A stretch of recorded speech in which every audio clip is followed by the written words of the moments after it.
എല്ലാ കൂട്ടുകാർക്കും പുതിയൊരു വീഡിയോയിലേക്ക് സ്വാഗതം. എൻ്റെ കുക്കിങ്ങും ദിനചര്യകൾക്കുമൊപ്പം നിങ്ങൾക്ക് ഉപകാരപ്പെടുന്ന ചില അറിവുകൾ പങ്കുവെക്കാനാണ് ഈ വീഡിയോ. പറയുന്ന കാര്യങ്ങൾ മാത്രം ശ്രദ്ധിക്കുക. വിഷ്വൽസ് ശ്രദ്ധിക്കേണ്ടതില്ല. എഡ്യൂക്കേഷണൽ പർപ്പസ് മാത്രം ഉദ്ദേശിച്ചുള്ള ഈ വീഡിയോ കല്യാണം കഴിച്ചവർ മാത്രം കാണാൻ ശ്രമിക്കുക. വീഡിയോ ഉപകാരപ്രദമാണ്, മറ്റുള്ളവരും അറിയേണ്ടതാണ് എന്ന് തോന്നുന്നുവെങ്കിൽ ഷെയർ ചെയ്ത് സപ്പോർട്ട് ചെയ്യാൻ മടിക്കരുത്. അപ്പോൾ നമുക്ക് വീഡിയോയിലേക്ക് കടക്കാം. ലൈംഗിക രോഗങ്ങളെ ചൂഷണം ചെയ്യുന്നവർ, ഇതേക്കുറിച്ചാണ് ഇന്നത്തെ വീഡിയോയിൽ നിങ്ങൾക്കായി പങ്കുവെക്കുന്നത്. മനുഷ്യന് ജീവിതത്തിൽ ഒഴിച്ചുകൂടാൻ കഴിയാത്ത ഒന്നാണ് ലൈംഗികത.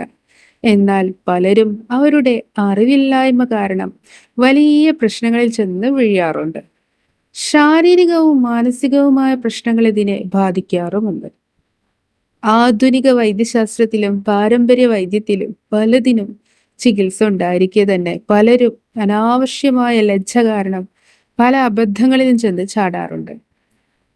ലൈംഗികത എന്നല്ല, എന്തൊരു അസുഖമായാലും ആളുകൾ തിരയുന്നത് സോഷ്യൽ മീഡിയയിലൂടെയാണ്.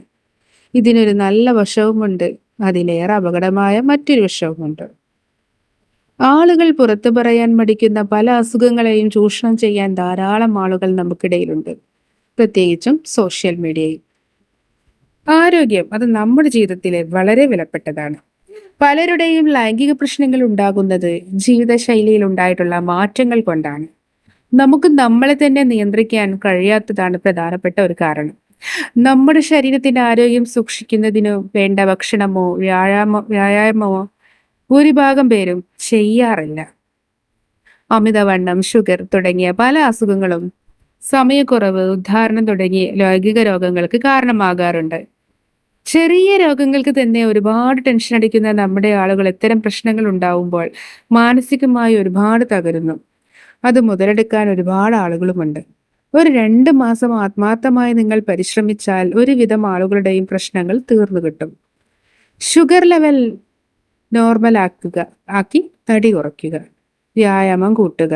ഉദാഹരണ പ്രശ്നങ്ങൾക്ക് കൂടുതൽ ആളുകളും ഫലപ്രാപ്തി കണ്ട ഒരു കാര്യമാണ് കെഗൽ എക്സസൈസ്. യൂട്യൂബ്, ഗൂഗിളൊക്കെ സെർച്ച് ചെയ്താൽ നിങ്ങൾക്കത് ചെയ്യേണ്ട രീതിയെക്കുറിച്ചും അറിവ് കിട്ടും.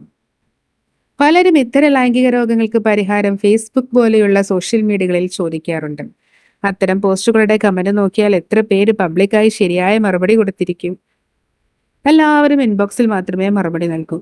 പലരുടെയും ചിന്ത ഇവന് കുറവുകളുണ്ട്, അതുകൊണ്ട് അവന്റെ ഭാര്യയെ വളച്ചെടുക്കാൻ എളുപ്പമായിരിക്കും എന്നാണ്. ഇതൊരു അസുഖമാണ്, ചികിത്സിച്ചു മാറ്റാൻ കഴിയുന്ന ഒന്ന്. അത് പലരും മനസ്സിലാക്കുന്നില്ല. സ്വാപ്പിംഗ്, കക്കോൾഡിംഗ് തുടങ്ങിയ ഒരുപാട് ഫാന്റസികൾ ഇപ്പോൾ നമുക്കിടയിലുണ്ട്.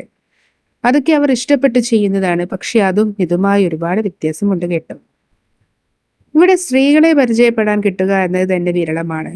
വരുന്ന മെസ്സേജ് കൂടുതലും പുരുഷന്മാരിൽ നിന്ന് അവർക്ക് ആദ്യം അറിയേണ്ടത് നമ്മൾ കല്യാണം കഴിച്ചിട്ടുണ്ടോ എന്നാണ്. ഇവരുടെ വിചാരം കല്യാണം കഴിച്ചവരൊക്കെ ഭാര്യമാരെ മറ്റുള്ളവർക്ക് കളിക്കാൻ കൊടുത്ത് മാനം നോക്കി കിടക്കുമെന്നാണോ? ഒരാളുടെ താല്പര്യങ്ങൾ മനസ്സിലാക്കാതെ ഇത്തരത്തിൽ ഇടപെടുന്നവർക്കൊന്നും ജന്മത്തിൽ ഇവിടെ നിന്ന് നല്ല സൗഹൃദങ്ങൾ ഉണ്ടാവുകയില്ല. എന്തെങ്കിലും കുറവുകൾ ആർക്കെങ്കിലും ഉണ്ടെങ്കിൽ അത് ശരിപ്പെടുത്തിയെടുക്കണമെന്നാണ് സ്നേഹത്തിന്റെ ഭാഷയിൽ നിങ്ങളോട് പറയാനുള്ളത്. അപ്പോൾ മറ്റൊരു വീഡിയോയുമായി കാണാം. അതുവരേക്കും ബൈ.